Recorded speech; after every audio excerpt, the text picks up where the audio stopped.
of the escalation with Iran, part of our cybersecurity and our infrastructure when it comes to our electric grid, our banking systems, that is a new threat. Does this budget reflect increasing our cybersecurity protections, and how is the Department of Justice going to protect our infrastructure when it comes to bad actors such as Iran coming directly at our infrastructure in a cyber attack? Yeah, we have $50 million for cybersecurity, and also in the one big... With an M, 50 million? 50 million, okay. Yeah, but also in the one big beautiful bill, it is also addressed to give us more resources. And it's not only Iran, as you well know, it's China as well. But yes, I wholeheartedly agree with you. In the reconciliation, tomato, in the reconciliation bill, Representative Frank Mrvan of Indiana pressed Attorney General Pam Bondi over an internal email sent to FBI agents that raised serious questions about leadership, data security, and accountability inside the Department of Justice. Before we go deeper, make sure you subscribe to the channel. These hearings shape how law enforcement operates and how national security decisions are made, and subscribing helps you stay informed beyond the sound bites. Mrvan opened by grounding his questions in the real-world impact on Northwest Indiana, where federal law enforcement grants play a major role in keeping communities safe. He described local police officers, first responders, and safety agencies as the backbone of his district, emphasizing that he has worked to bring federal grant dollars home to cities like Gary, East Chicago, Michigan City, and Lake County. Those funds, he explained, are not abstract budget lines. They pay for technology like license plate readers, staffing support through the COPS grant program, and coordination between local agencies. Mrvan warned that rescinded funding for fiscal year 2025 weakens public safety and leaves neighborhoods more vulnerable. Subscribe now if you want clear explanations of how federal budgets affect policing and safety on the ground. Thank you, Chairman. Thank you, Ranking Member, Attorney General. Thank you for joining us today. Our law enforcement officers, first responders, and local safety agencies are the backbone of our communities. In Northwest Indiana, I've worked hard to bring critical federal grant dollars home, funds that directly support the brave men and women who protect us every day. Unfortunately, funding for 2025 has been rescinded, weakening our public safety framework and making our neighborhoods less safe. I firsthand have a positive impact in securing dollars and investments for Gary, Indiana, East Chicago, Lake County, and Michigan City that were force multipliers that were technology such as license plate readers and the COPS grant. I'm asking you today, what can we do to ensure that those funds are going to continue to flow to my district? And in light of the HIDA, I'm in Northwest Indiana, Gary, Indiana. We are a HIDA district where we have the Chicago traffic. That's vitally important to my district. I just need commitments that that funding will continue to be going forward and that our agencies will have that support.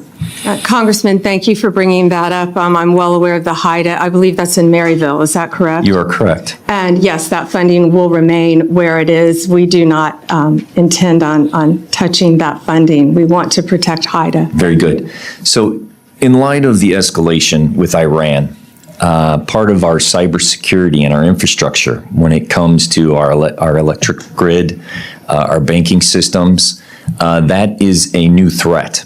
Does this budget reflect increasing our cybersecurity protections, and how is the Department of Justice going to protect our infrastructure when it comes to bad actors such as Iran coming directly at our infrastructure in a cyber attack? Yeah, we have $50 million for cybersecurity, and also in the one big... With an M, 50 million? 50 million, okay. Yeah, but also in the one big beautiful bill, it is also addressed to give us more resources. And it's not only Iran, as you well know, it's China as well. But right. Yes, I wholeheartedly agree with you. In the reconciliation, tomato, in the reconciliation bill, can you tell me what more resources are going to go towards cybersecurity? Because I was under the impression that was decreased. Can I get you? I will get you those numbers. Okay. Yes. I want to do everything I can to help you protect cybersecurity, all of us in this country, not only again with Iran, but also with China and all of our foreign adversaries around the world. Okay. And then just a question of curiosity that I have. Director Patel was here a couple of weeks ago, and we talked about the emails that went to the FBI agents. meaning please tell us what you did at the end of the week. Give us 5 reasons why you did. At first, Director Patel said that didn't exist. Then he specifically said, well, that came from the Department of Justice to the FBI agents, and his words, I told them not to fulfill that obligation. How do you manage that if you give a directive to your director of FBI and he chooses not to fulfill that? And where did that information go? So when someone from the FBI, an agent, fulfilled that obligation of giving you the information of what they were working on, where did that data go and how is it secured?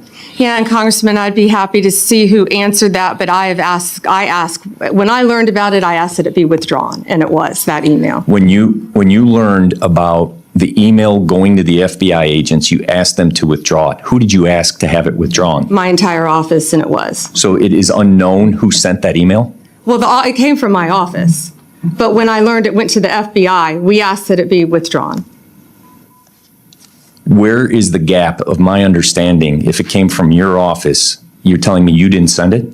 I didn't realize it went to the FBI. That email went out. And the purpose of that email was to make sure, just so you know, it was to make sure that these people were sitting at their desk and working and alive, that there were people actually responding. And I agree. It could have been, I got up and got a cup of coffee. Sure. So without going into that, the people that did answer it, where did that data go? I will find out. I will get you that information. And I only ask as a national security issue as they're working on sensitive issues. And I thank you for joining us, and I yield back my time. Thank you. Bondi responded by assuring him that funding for the High-Intensity Drug Trafficking Area Program, known as HITDA, would remain intact. She acknowledged the importance of the Northwest Indiana HITDA, which plays a critical role due to drug trafficking routes connected to Chicago. Mrvan confirmed her understanding of the district, and Bondi stated clearly that the department did not intend to touch that funding. The conversation then shifted to a growing concern lawmakers across both parties have raised: cybersecurity.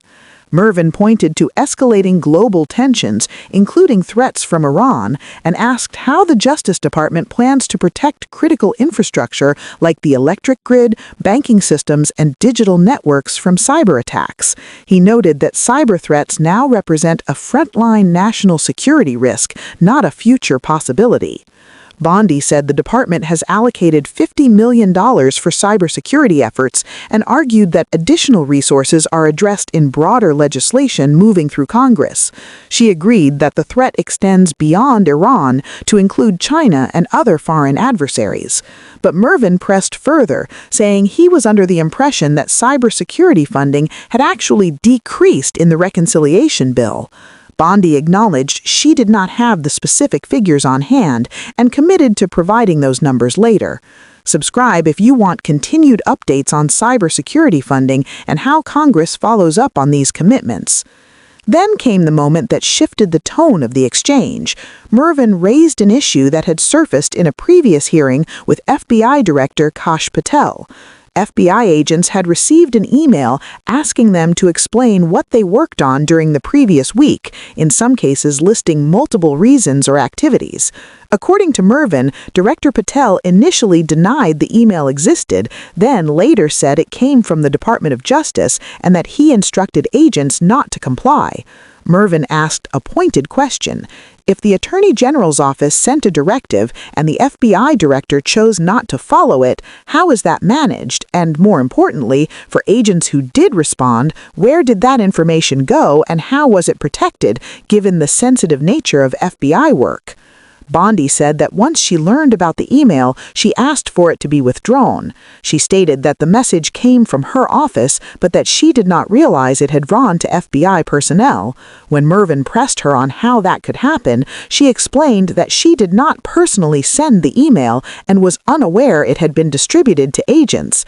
She added context, saying the purpose of the email was not to collect operational details, but to ensure employees were active and responsive, essentially a workforce accountability check. She suggested a response could have been as simple as noting routine activity. Still, Mrvan returned to the core concern: data security. For agents who did respond, where is that information stored? Who has access to it? And how is it protected, given that FBI agents routinely work on classified or sensitive investigations? Bondi said she would find out and provide that information to the congressman. Mrvan made clear his concern was not political, but rooted in national security. He thanked Bondi for appearing and yielded back his time. Subscribe to the channel for continued coverage as lawmakers follow up on unanswered questions about DOJ oversight, FBI independence, and the handling of sensitive information.